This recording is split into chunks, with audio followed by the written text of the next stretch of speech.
Here in the tree class, I'm going to add a public method. Public boolean is binary search tree.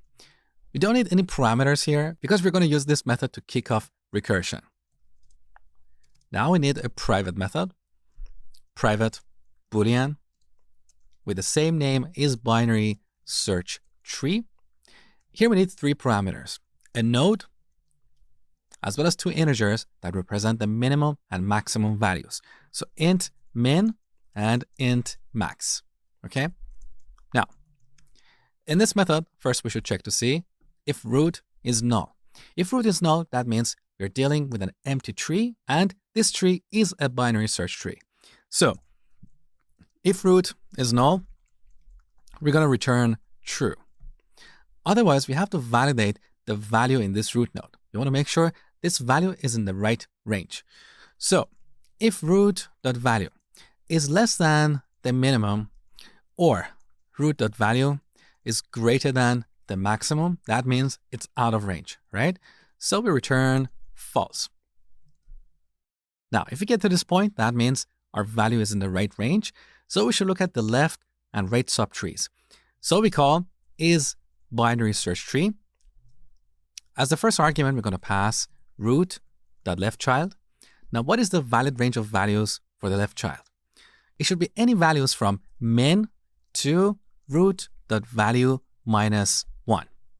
In other words, if the value we have in the root is 20, the left child should be a maximum of 19, right? So this method call is going to return a value and tell us if the left child is in the right range. Now, similarly, we should check to see if the right child is in the right range. So we call is binary search tree one more time. As the first argument, we pass root.rightChild. What is the valid range of values for the right child? It should be root.value plus 1 and max. In other words, if the value in the root is 20, the right child should be at least 21 or greater, right? Now we simply return the result of this binary expression. So, all right, we're done with our private method. Now we should call it in our public method.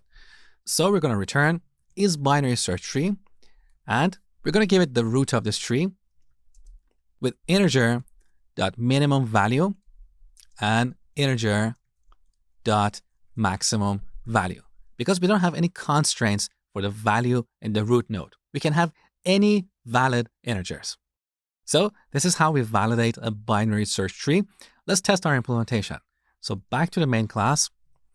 Here, I'm going to add a print line and print tree.is binary search tree. Take a look. So yes, we're dealing with a binary search tree, but let's test the other scenario. I'm going to temporarily add a method here, public void swap root. Basically, I want to swap the left and right child of the root node. With this, we're going to mess up with the order of these nodes, and this tree is no longer going to be a binary search tree. So when we call the is binary search tree method, we expect to get false. Let's take a look. So I'm going to declare a temp variable and copy root.leftChild into this variable. Then we set root.leftChild to root.rightChild. And finally, we set root.rightChild to temp. We're messing up with the order of values in this tree, right? Now, back to the main class. Before we print the result, we're going to call tree.swapRoot. Take a look. Now this tree is no longer a binary search tree.